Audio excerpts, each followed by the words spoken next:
Hai semua, hari ini kita akan membahas materi induksi matematika. Di kurikulum 2013 ini muncul di matematika wajib kelas 11 semester 1. Langsung aja kita bahas. Nah, jadi pertama-tama kita akan membahas dulu terkait dengan kebenaran di matematika, karena ini sangat erat kaitannya dengan induksi matematika. Jadi, yang pertama, sebuah pernyataan dalam matematika itu dikatakan benar jika pernyataan tersebut dapat dibuktikan kebenarannya untuk semua kasus yang disebutkan. Jadi kalau dibilang misalnya hasil kali bilangan genap dan ganjil adalah genap, itu untuk membuktikan bahwa itu benar harus dibuktikan bahwa untuk semua bilangan genap dan ganjil berlaku seperti itu. Jadi nggak boleh hanya menggunakan contoh-contoh saja. Jadi harus dibuktikan untuk keseluruhan kasus yang ada. Nah, sebaliknya, sebuah pernyataan dalam matematika itu dikatakan salah jika kita bisa menunjukkan satu saja kasus yang menyebabkan pernyataan itu salah. Jadi benar itu harus berlaku seluruhnya. Salah itu bisa ditunjukkan dengan satu case saja. Nah, sebagai contoh, pernyataan semua bilangan prima merupakan bilangan ganjil itu adalah contoh pernyataan yang salah dalam matematika. Kenapa demikian?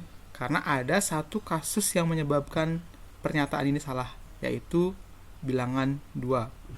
Karena 2 itu adalah merupakan bilangan prima dan juga bilangan genap. Sehingga meskipun ada tak terhingga banyaknya bilangan prima yang ganjil, tapi ada satu aja bilangan prima yang genap, maka kita tidak bisa mengatakan bahwa semua bilangan prima merupakan bilangan ganjil. Nah, contoh lainnya adalah misalnya kita punya pernyataan jumlah n bilangan ganjil pertama adalah n kuadrat. Kalau kita ambil contoh misalnya, saat n sama dengan 1, berarti jumlah satu bilangan ganjil pertama, yaitu 1 aja, benar sama dengan 1 kuadrat.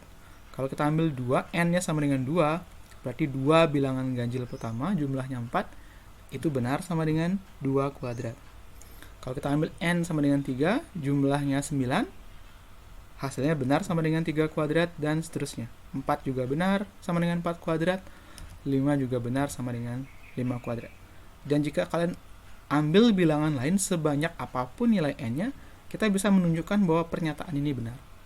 Tapi masalahnya, meskipun seluruh contoh yang kita bisa sebutkan menunjukkan pernyataan ini benar, tapi ini tidak bisa digunakan untuk membuktikan pernyataan jumlah n bilangan ganjil pertama adalah n kuadrat itu benar. Kenapa? Karena ada tak terhingga banyaknya bilangan n yang harus kita tunjukkan. Gitu loh. Jadi nggak mungkin kita membuktikan ini dengan menyebutkan satu persatu contohnya sampai contoh ini kita bisa tunjukkan benar untuk seluruh bilangan yang ada. Nah, untuk membuktikan pernyataan matematika itu benar, ada sebenarnya 3 cara yang bisa digunakan, yaitu bisa dengan melakukan pembuktian langsung, atau ada juga pembuktian tak langsung, atau cara yang ketiga bisa dengan menggunakan induksi matematika.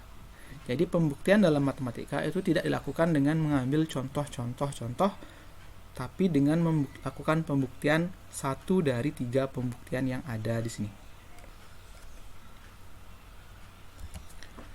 Nah, sekarang kita masuk ke pembahasan kita, yaitu berkaitan dengan induksi matematika. Nah, induksi matematika ini sebenarnya agak berbeda dengan bukti langsung dan pembuktian tidak langsung, karena induksi matematika itu dikhususkan untuk membuktikan suatu pernyataan yang boleh dikatakan pernyataan yang bergantung terhadap suatu bilangan asli n. Nah, untuk membuktikan suatu pernyataan Pn itu benar dengan induksi matematika itu harus dibuktikan 2 hal. Yakni pertama, kita harus bisa menunjukkan bahwa pernyataan tersebut benar untuk n sama dengan 1. Jadi kita harus menunjukkan bahwa nilai dari pernyataan P1 itu bernilai benar. Kemudian yang kedua, jika pernyataan benar untuk n sama dengan k, kita harus bisa menunjukkan bahwa pernyataan itu juga benar untuk n sama dengan k plus 1. Dengan kata lain, kita harus bisa menunjukkan bahwa jika pernyataan ke k benar, maka pernyataan setelahnya alias P pernyataan ke k plus 1 juga bernilai benar. Jadi untuk membuktikan suatu pernyataan matematis dengan induksi matematika, kita cukup menunjukkan 2 hal ini. Jadi tidak perlu membuktikan untuk semua kasus satu persatu gitu. Nah, kebalikannya, jika ada salah satu saja yang tidak dipenuhi dari dua ini, maka pernyataan N itu terbukti salah. Oke, mungkin kalian masih banyak yang bingung tentang PN. Jadi PN ini bukan fungsi P dengan variabel bebas N, tapi suatu pernyataan yang ada variabelnya. Contoh misalnya, jumlah N bilangan ganjil pertama adalah N kuadrat. Jadi, ini adalah pernyataan yang bisa dibilang ada variabel N-nya. Contoh misalnya, kalau misalnya kita ubah ini dalam bentuk persamaan, berarti PN yang ini itu berbunyi bahwa jumlah N bilangan ganjil pertama, berarti kalau bilangan ganjil kita jumlahkan, itu hasilnya adalah N kuadrat. Nah, karena bahasanya N bilangan ganjil pertama, jadi kan ada beberapa kasus tuh, apakah diminta satu bilangan ganjil pertama, berarti satu aja. Apakah dua bilangan ganjil pertama, berarti 1 dan 3. Jadi, PN itu bisa dijabarkan ke pernyataan-pernyataan yang lebih spesifik tergantung N-nya. Contoh misalnya, P1 itu berbunyi seperti yang saya bilang tadi, berarti jumlah satu bilangan ganjil pertama adalah 1 kuadrat. Jadi, kalau kita hitung P1, berarti P1 berbunyi bahwa 1 sama dengan 1 kuadrat. Jadi, P1 adalah pernyataan yang benar. Kalau P2 berarti jumlah dua bilangan ganjil pertama adalah 2 kuadrat. Kalau kita cek dua bilangan ganjil pertama berarti 1 dan 3, jumlahnya sama dengan 4 dan benar sama dengan 2 kuadrat. Berarti P2 adalah pernyataan yang benar. Nah, P3 juga sama, berarti jumlah 3 bilangan ganjil pertama berarti 1, 3, 5. Itu 3 bilangan ganjil pertama. Kalau dijumlahkan sama dengan 3 kuadrat. Jadi P3 adalah pernyataan yang benar.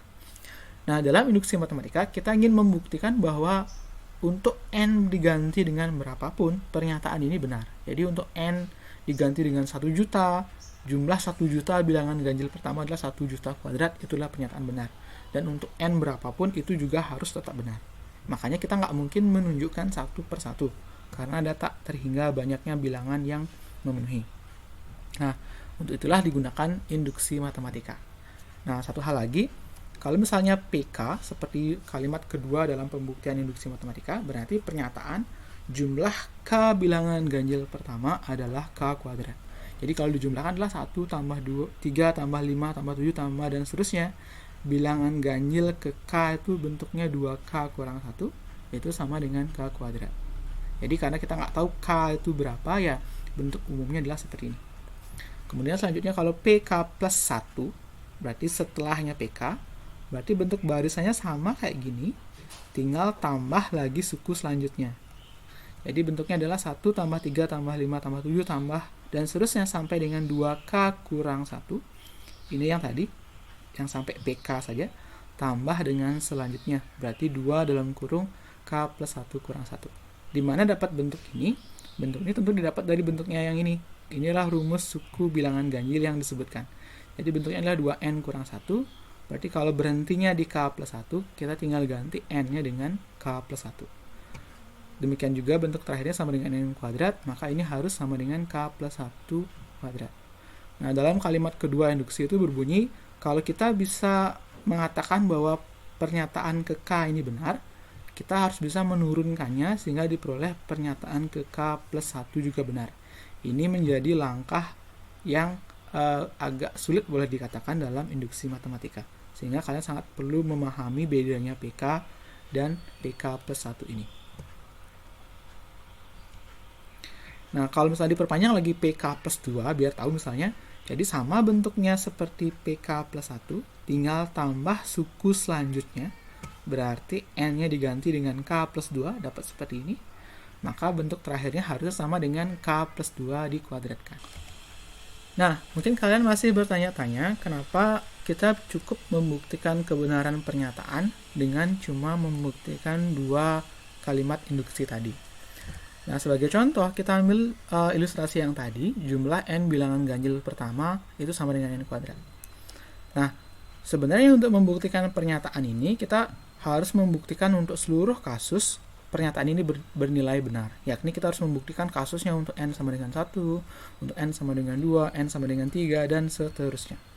Jadi, logikanya untuk mengatakan pernyataan ini benar, kita harus membuktikan seluruh kasus untuk setiap nilai N yang ada. Dan itu ya hal yang tidak mungkin kita lakukan. Tapi dengan induksi kita cukup melakukannya dengan membuktikan dua kalimat induksi tadi. Jadi sebenarnya dalam induksi matematika, kalimat pertama itu sebenarnya yang berbunyi bahwa tunjukkan bahwa P1 itu benar. Yang kita lakukan adalah kita menunjukkan bahwa kasus ini benar saat N sama dengan 1. Kemudian kalimat kedua induksi, yaitu jika pernyataan ke K benar, maka pernyataan ke K plus 1 juga benar, itu digunakan untuk membuktikan sisanya itu. Nah, kenapa bisa demikian?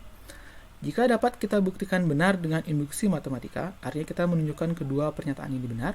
Dari P1, kita menunjukkan bahwa pernyataan pertama itu benar. Jadi kita sudah bisa mengatakan benar untuk N sama dengan 1. Kemudian, dari kalimat kedua, jika pernyataan ke K benar, maka pernyataan ke K plus 1 juga benar. Berarti kita sudah menunjukkan bahwa karena P1 benar, maka P2 juga benar. Jadi, dengan kalimat kedua, kita menunjukkan bahwa pernyataan ini benar saat N sama dengan 2. Kenapa? Karena kalau 1 sudah benar, 2 pasti benar. Itu bunyi kalimat yang kedua. Lanjutannya sama, karena P2 kita sudah bisa buktikan benar, otomatis P3 juga benar. Itu juga hal yang sama akibat kalimat kedua ini. Dan ini jika diteruskan, maka kalian sudah bisa menunjukkan benar untuk seluruh bilangan asli N yang memenuhi. Nah, sebelum masuk ke soal, kita akan pertegas lagi sekali alur dari pembuktian induksi matematika. Nah, kita ambil sebuah ilustrasi. Jadi untuk membuktikan pernyataan yang tadi, jumlah N bilangan ganjil pertama adalah N kuadrat. Sekarang kita kasih nama pernyataan ini sebagai pernyataan N. Karena pembuktian agak berat sebenarnya untuk SMA, cuma kita coba, makanya perlu benar-benar bagus dasarnya. Ya, jadi dalam induksi matematika itu kita harus membuktikan dua pernyataan induksi itu. Pernyataan pertama berbunyi bahwa kita harus buktikan benar kalau N-nya diganti dengan 1, alias P1 benar. Untuk menunjukkan P1 benar, kita tinggal ganti N-nya dengan 1, berarti kita harus menunjukkan bahwa satu suku yang di kiri ini sama dengan 1 kuadrat. Jadi suku pertamanya ini sama dengan 1 kuadrat. Jadi ambil satu bilangan ganjil pertama ya 1, N kuadrat ya 1 kuadrat. Ini benar. Itu sangat mudah biasanya. Jadi tinggal ganti N-nya dengan 1. Kalau berupa barisan berarti yang pertama sama dengan ini diganti dengan 1. Itu biasanya langkah paling mudah untuk membuktikan dengan induksi matematika. Nah, yang agak panjang ceritanya adalah langkah yang kedua. Jadi, jika PK benar, maka PK plus 1 juga benar. Jika pernyataan ini benar saat N diganti dengan K, maka kita harus bisa menunjukkan bahwa pernyataan ini juga benar kalau N-nya diganti dengan K plus 1. Jadi, PK itu pada prinsipnya ya tinggal kalian ganti N-nya dengan K, mirip seperti fungsi. Jadi, PK itu berbunyi 1 tambah 3 tambah 5 tambah 7 tambah 2K sekarang kurang 1 sama dengan K kuadrat. Jadi ini kita asumsikan benar. Nggak usah dihitung, nggak usah diapa-apain, tulis saja. Nah, langkah selanjutnya adalah kita harus menguraikan ini sehingga ketemu kalimat PK plus 1. PK plus 1 sama dengan PN berarti tinggal N-nya diganti dengan K plus 1 tentunya. Jadi langkah kedua itu karena bunyinya jika PK benar, maka PK plus 1 juga benar, maka kita harus menguraikan pernyataan K ini sehingga menjadi pernyataan ke K plus 1. Sehingga bentuknya ini harus menjadi 1 tambah 3 tambah 5 tambah 7 tambah dan seterusnya sampai 2 kali 1. Ini PK tambah dengan selanjutnya sama dengan K plus 1 kuadrat. Jadi itulah alur kita membuktikan suatu pernyataan dengan induksi matematika. Oke, saya ulang kembali. Langkah pertama gampang, tinggal ambil N sama dengan 1. Kalau berupa barisan, ambil suku pertama, tunjukkan sama dengan kalau N-nya diganti dengan 1. Langkah kedua ada dua bagian. Pertama PK, tinggal kalian ganti PN-nya untuk N sama dengan K, dapatlah PK. Kemudian dari PK yang sudah kalian dapat persamaannya, uraikan dia sehingga ketemu bentuk PK plus 1. Itu dia. Nah, kita sekarang masuk ke contoh yang pertama. Kita ambil yang tadi lagi ya.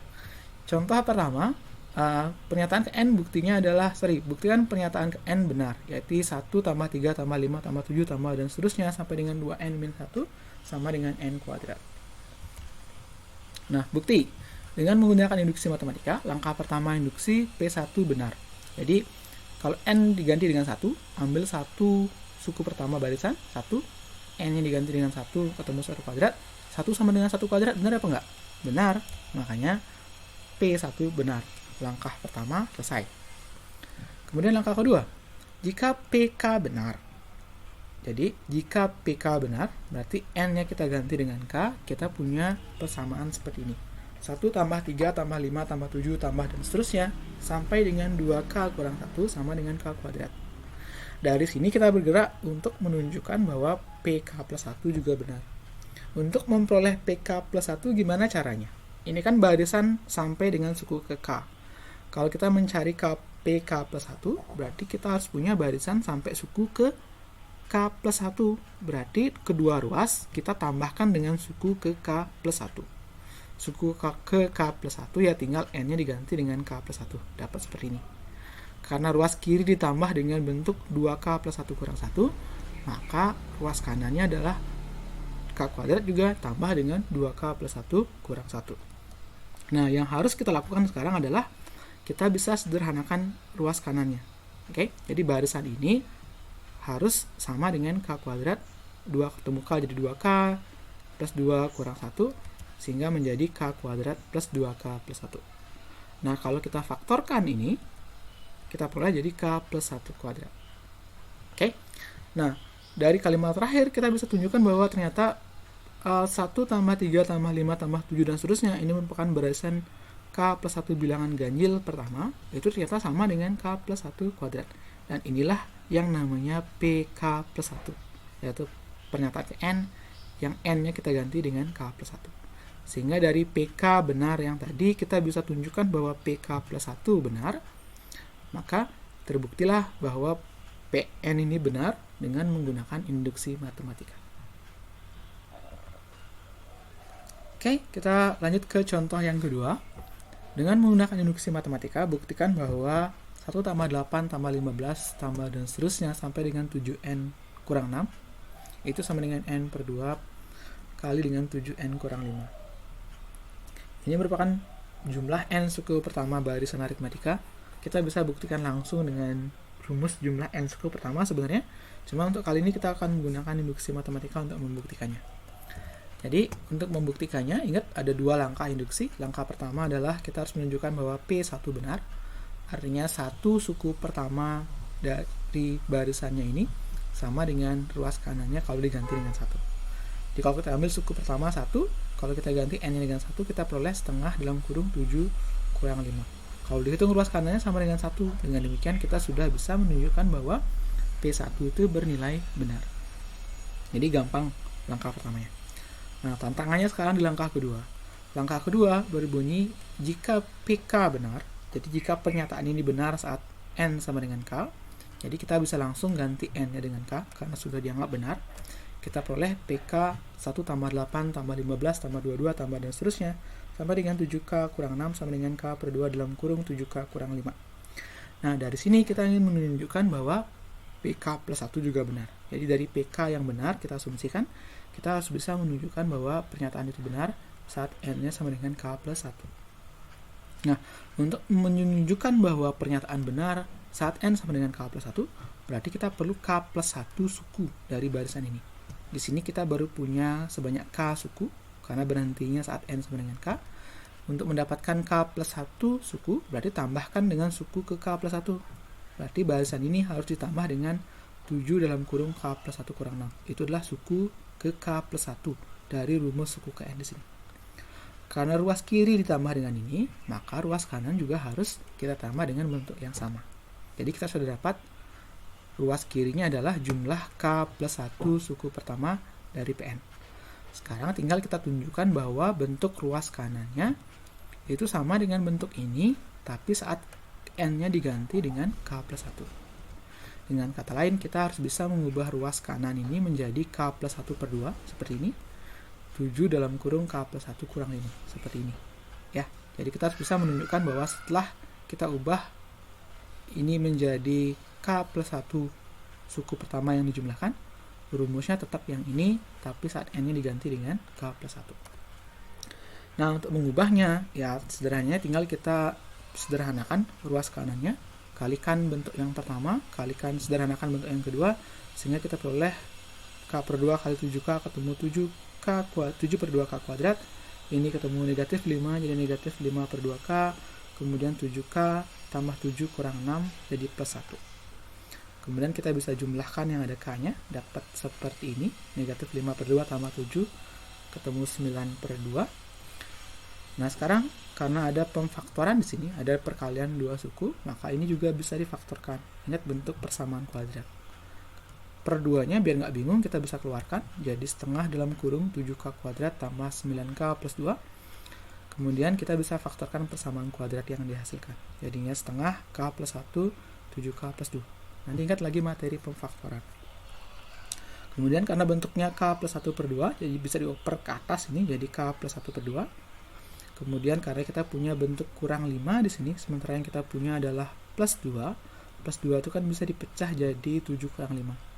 Kemudian bentuk depannya ini kita bisa difaktorkan lagi jadi 7 dalam kurung K plus 1.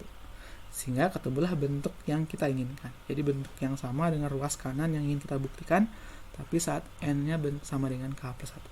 Oke, dari langkah-langkah tersebut kita sudah berhasil menunjukkan bahwa jika PK benar, persamaan ini, kita tambahkan suku ke K plus 1, ternyata rumusnya sama dengan rumus yang tadi untuk versi K plus 1. Sehingga PK plus 1 juga terbukti benar.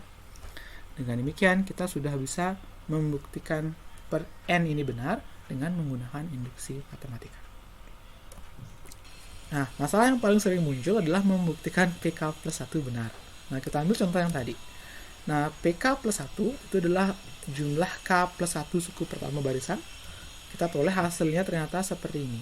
Dan kita ingin menunjukkan bahwa ruas kanannya sama dengan K plus 1 per 2 dalam kurung 7K plus 1 kurang 5. Jadi, kok bisa sih tadi kita ubah dengan cara seperti itu, ujung-ujungnya ternyata bisa ketemu seperti ini. Nah, kalau kalian ketemu hal masalahnya sama di sana, kita akan bahas sekarang. Jadi, kalau ketemu kayak gitu, gimana sih triknya biar hasilnya menjadi seperti yang kita inginkan? Jadi, kita bisa gunakan trik seperti ini. Langkah pertama adalah tetap kita sederhanakan dulu ruas kanannya sebisa mungkin. Jadi, kayak tadi kita kalikan ketemu kayak gitu, kemudian kita sederhanakan lagi, sampai ketemu persamaan kuadrat seperti ini. 7 per 2 K kuadrat tambah 9 per 2 K plus 1. Yang bingung adalah gimana sih kita faktorkan ini sampai ke sini. Nah, yang bisa kalian lakukan adalah kita bisa gunakan dari arah yang kebalikan. Jadi, dalam matematika, untuk membuktikan A sama dengan B, yang bisa kita lakukan adalah kita bisa ubah A biar jadi B, atau kita bisa proses sebaliknya. Jadi, ubah B biar jadi A. Jadi arah manapun yang kita gunakan, kita bisa menunjukkan keduanya sama. Gitu loh. Jadi kalau kita susah mengubah bentuk persamaan kuadrat ini menjadi faktor yang di bawah, ya kita bisa balik, ubah yang di bawah biar ketemu yang di atas.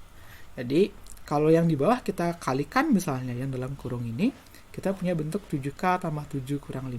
Jadi 7 kali K, 7 kali 1 ketemu plus 7. Kemudian kalau misalnya kita sederhanakan lagi, kita punya setengah K plus 1-nya pindah ke sebelah aja.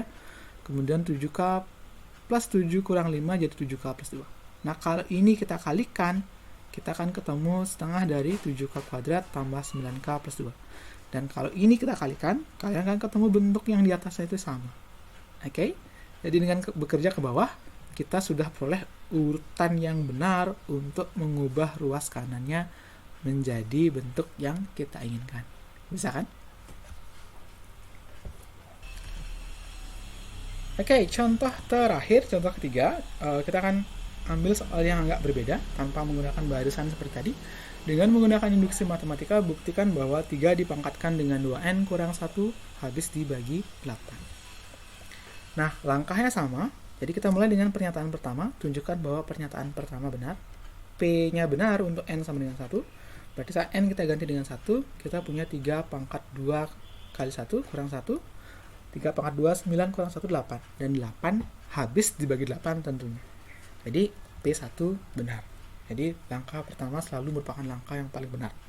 Sesulit apapun kalian mengerjakan soal induksi matematika, usahakan tulis kebenaran pernyataan pertama. Karena setidaknya kalian pasti dapat poin dari langkah pertama. Kemudian kita lanjut dengan langkah yang kedua. Jika PK benar, berarti kita menganggap pernyataan ini benar untuk N sama dengan K. Berarti kalau N kita ganti dengan K, kita punya 3 pangkat 2K kurang 1 habis dibagi 8. Ini dianggap benar dari PK. Nah, habis dibagi itu merupakan suatu kalimat matematis, kita bisa ubah, karena kalau suatu bilangan habis dibagi 8, maka bilangan itu pasti bisa diubah jadi 8 kali sesuatu. Contoh, 24 habis dibagi 8, karena kita bisa ubah 24 menjadi 8 kali 3. Jadi habis dibagi 8 itu bisa kita tuliskan menjadi 8x untuk suatu bilangan bulat x. Karena 3 pangkat 2k kurang 1 habis dibagi 8, maka 3 pangkat 2k kurang 1 itu pasti berbentuk 8x untuk suatu bilangan bulat x. Sehingga lebih mudah menjadi bentuk persamaan. Nah, dari sini kalau kita bisa ubah sedikit, karena kita pasti perlu k nanti, kita bisa ubah jadi 3 pangkat 2k sama dengan 8x plus 1. Nah, inilah pernyataan PK yang kita asumsikan benar. Sekarang dari sini kita akan bergerak untuk menunjukkan bahwa pernyataan ini benar saat N-nya diganti dengan K plus 1. Artinya kita ingin menunjukkan bahwa bentuk 3 pangkat 2K plus 1 kurang 1 itu habis dibagi dengan 8. Jadi, kalau misalnya kita punya bentuk PK plus 1, 3 pangkat 2 N-nya diganti dengan K plus 1 kurang 1, kita bisa ubah terlebih dahulu ini menjadi seperti ini. Jadi 2 kali K, 2 kali 1 dapat 3 pangkat 2K plus 2 kurang 1. Kemudian kita bisa pecah ini karena pangkatnya penyebelahan. A pangkat M tambah N sama dengan A pangkat M kali A pangkat N. Sehingga kita bisa ubah menjadi 3 pangkat 2K kali dengan 3 pangkat 2 dikurangi 1. Nah, kita untungnya punya 3 pangkat 2K dari PK tadi. 3 pangkat 2K kan kita bisa ubah jadi 8X plus 1 akibat asumsi PK benar. Sehingga ini berubah menjadi 8x plus 1 kali 3 pangkat 2 itu sama dengan 9 kurang 1. Nah, kalau kita sederhanakan ini, kita dapat 72x kurang 8. 72x plus 8. Nah, kalau kita faktorkan 8, karena tujuan kita ingin mengubah ini menjadi 8 kali sesuatu, kita peroleh 8 dalam kurung 9x plus 1. Demikian, 3 pangkat 2k plus 1 kurang 1 sama dengan 8 kali suatu bilangan bulat. Akibatnya kita sudah bisa menunjukkan bahwa 3 pangkat 2K plus 1 kurang 1 ini habis dibagi 8. Karena nilainya sama dengan 8 kali sesuatu. Dengan demikian, kita sudah berhasil menunjukkan bahwa PK plus 1 itu bernilai benar. Karena P1 benar, dan kita sudah bisa menunjukkan bahwa jika PK benar, maka PK plus 1 benar, maka kita sudah bisa membuktikan pernyataan N ini benar dengan menggunakan induksi matematika. Oke, nah kurang lebih demikian untuk video kita kali ini. Sekian, terima kasih atas perhatiannya. Sampai ketemu lagi di video selanjutnya.